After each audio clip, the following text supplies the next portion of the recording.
from communist to venture capitalist. I grew up in Berkeley, California, under the care of my grandparents, who were communists. They raised me until I finished college, and then I moved to Los Angeles to stay with my father. I met my wife Felicia through a blind double date. We prepared dinner, but our dates never came. So I called one of the women and convinced her to come. Even though it was late, 90 minutes later Felicia arrived. She was so pretty and we had a good time. Despite that, she almost didn't come. Felicia and I have been happily married for 25 years now and have 3 children.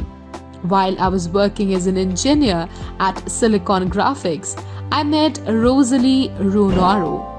Rosalie had a startup. She recruited me, but I was having a difficult time in my personal life and eventually decided to quit. A few months later, I was interviewed by Mark Anderson for a job at Netscape. I recall sharing my technical knowledge with Mark, and that was the beginning of our friendship. To date, Mark and I have been friends and business partners for over 18 years. Netscape had fierce competition with Microsoft. When Microsoft announced the release of Windows 95 free of cost, it posed a serious threat to Netscape. Microsoft had a monopoly on the market in terms of operating system sales. Netscape then decided to profit off web servers. Meanwhile, Microsoft released an early version of their web server, Internet Information Server (IIS). It had better features than those of Netscape, and I realized we had only 5 months to think of a solution before Microsoft would release IIS. I turned to Mike Homer, my department head, for help. He was a workaholic who would work even harder in anxious times. Over the next few months, we launched Netscape SuitSpot. SuitSpot grew a lot in the coming years. America Online (AOL) eventually bought Netscape. AOL was more invested in media than technology, so Mark and I thought of forming a new company and decided to work on a computing cloud. We added more members to our team. Timothy Howard was the co-inventor of the lightweight directory access protocol, and Sig Rico founded Kiva Systems. Together, our team launched LoudCloud in 1999. I will survive. I was going to be the CEO of LoudCloud. Mark Anderson would work as a full-time chairman of the board, while Timothy Howes would serve as the chief technology officer. Due to Netscape's success, Mark knew investors. Through his connections, he got into talks with Andy Rachleff of Benchmark Capital. They were going to invest $45 million, and Mark was going to invest $6 million. The total value of the company was estimated at $66 million. LoudCloud quickly began building the cloud structure. We hired qualified employees and moved into an enormous place to start working. In just 9 months, the company was profiting. Then came what it is called the dot-com crash of 1995.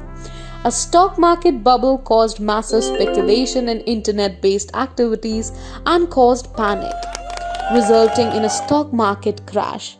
Soon, Microsoft was declared a monopoly in the tech world. Startups like LoudCloud saw huge losses. LoudCloud needed to raise a considerable amount of money in order to remain in the competition. The situation kept worsening, so we decided to sell the company's stocks to the general public. I thought it would be hard to convince one of our board members, Bill Campbell, who had previously been the CEO of a public company, to sell our stocks.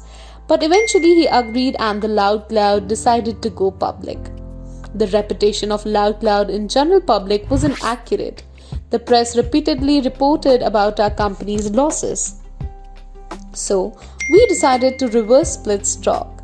Reversing split stock means that shares were going to be merged to form a smaller number of shares with a higher value. These decisions angered most investors and people working in our company. LoudCloud was on the verge of bankruptcy, I was so tense that I couldn't sleep, and I wasn't even aware of what I was wearing and wore mismatched clothes. I started thinking about what I would do if we went bankrupt. It was then that I thought of starting a new software company, Opsware. Opsware was software that ran on LoudCloud. I considered separating Opsware from LoudCloud, and we put 10 engineers to work on the job of separating the two. It took about 9 months to complete the task. In the completing months, LoudCloud had some potential buyers, IBM and IDS.